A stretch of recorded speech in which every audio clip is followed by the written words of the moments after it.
right, let's close off this pre-cal treatment here, brief pre-cal treatment with a couple little things. So we left off looking at the graph of x equals 2 cosine theta and y equals 2 sine theta, that the plane curve that goes with that set of parametric equations, and we saw that it was a circle of radius 2. Where does that come from anyway? Well, you know, another question, another way of phrasing that question is, how do I rewrite a set of parametric equations as a regular function of x, y equals x, y equals f of x, rather, instead of having a set of parametric equations? Can I convert from a set of parametric equations to a standard equation in terms of y and x? Yes, we can. It's called eliminating the parameter. Okay. So how would I eliminate the parameter in, say, this example here? Now, this is kind of a special case because I have to remember some trig properties, but let's watch this, and this works out to a nice result, okay? If I was to solve this for cosine theta, of course, I would get x over 2. And if I solve this for sine of theta, I would get y over 2. And then I would use a trig property. Remember, cosine squared theta plus sine squared theta has to equal 1. But cosine theta is x over 2, so this is going to be x over 2 quantity squared, and then sine is y over 2 quantity squared. It has to equal 1. And maybe you can see the result now. This is going to be x squared over 4 plus y squared over 4 is equal to 1.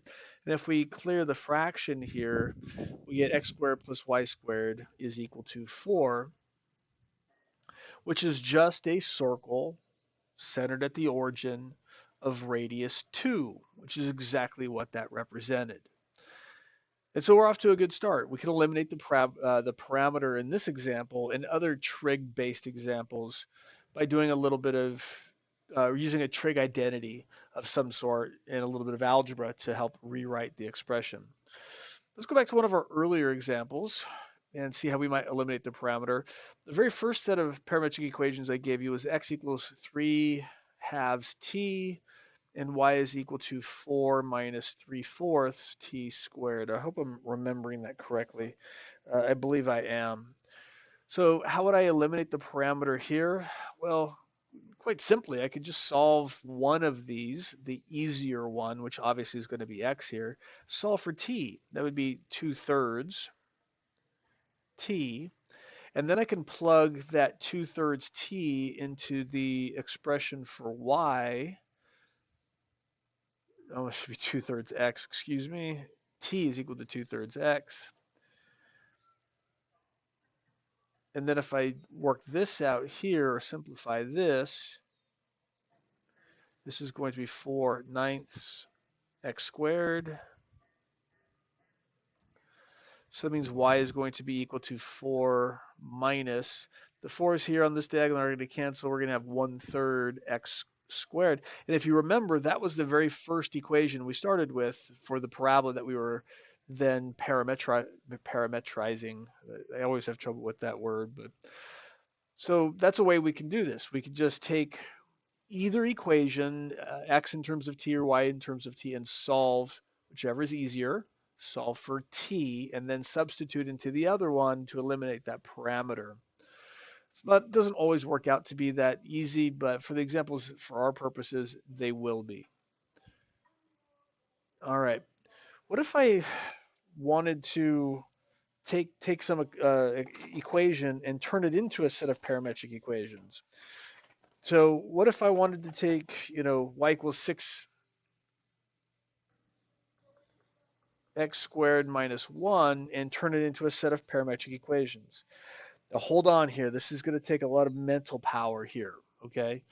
So I really want you to concentrate and follow along, okay? Actually, I'm going to do this with two different methods, okay?